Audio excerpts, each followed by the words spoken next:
ডেরা ছেড়ে লোকালয়ে বেরিয়ে আসছে বন্যপ্রাণীরা, কখনো বাঘ কখনো কুমির চলে আসছে জনজীবনে। সুন্দরবনের নানা অংশের মতোই মইপিঠের নগেনাবাদ বোসের ঘেরি পাইকপাড়ায় ছড়িয়েছে বাঘের আতঙ্ক।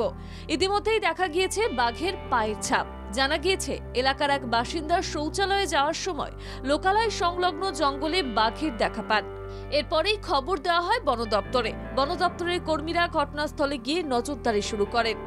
নলগোড়া বিটের একাধিক বনকর্মীরা এবং কুইক রেসপন্স টিমের সদস্যরা রাত পাহারায় বসছেন। জঙ্গল থেকে বেরিয়ে মাকড়ি নদী পেরিয়ে লোকালয় সংলগ্ন জঙ্গলে চলে আসে বনের রাজা। তাতে আতঙ্কিত হয়ে পড়েন মানুষজন। এর পাশাপাশি কুমিরও নদী ছেড়ে ডাঙ্গায় উঠে আসছে। গুড়গুড়িয়া ময়রা চকে কুমিরের আতঙ্ক বাড়ছে। কুমির ধরে ইতিমধ্যেই বন দপ্তরের কর্মীদের হাতে তুলে দিয়েছে স্থানীয় মানুষ। সন্ধ্যার সময় এসে ওই খালে পড়তে, সেখানে মেশিন বইছে, আমরা 2 ঘন্টা 3 ঘন্টা ছেঁচে তারপর জাল দিয়ে বেড় দিয়ে আর 2টো পর্যন্ত ধরেছি। কুমিরটা ধরেছি।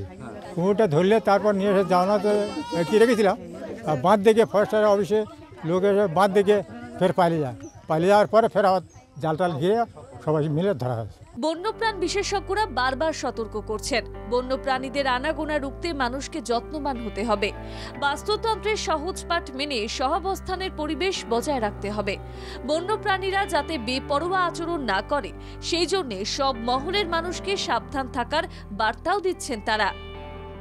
ওয়াইল্ড অ্যানিমেল যখন বাইরে বেরিয়ে আসে, এটা সার্কাস নয়। আমি যদি দেখতে দৌড়াই তাহলে দুটো অসুবিধা হবে। এত ভিড় দেখে এই অ্যানিমেলটা আরো বেশি অ্যাগ্রেসিভ হতে পারে, কেননা সে তো ভাবছে যে তাকে মারবার জন্য লোক আসছে।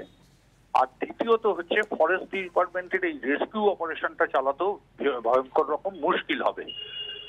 আর জঙ্গল কমছে, বিভিন্ন অ্যানিমেলের সংখ্যা বেড়ে আসছে, সুতরাং প্রে বেসের জন্য এদিক ওদিক তারা ঘুরে বেড়াচ্ছে, তারা টেরিটরি লুজ করছে।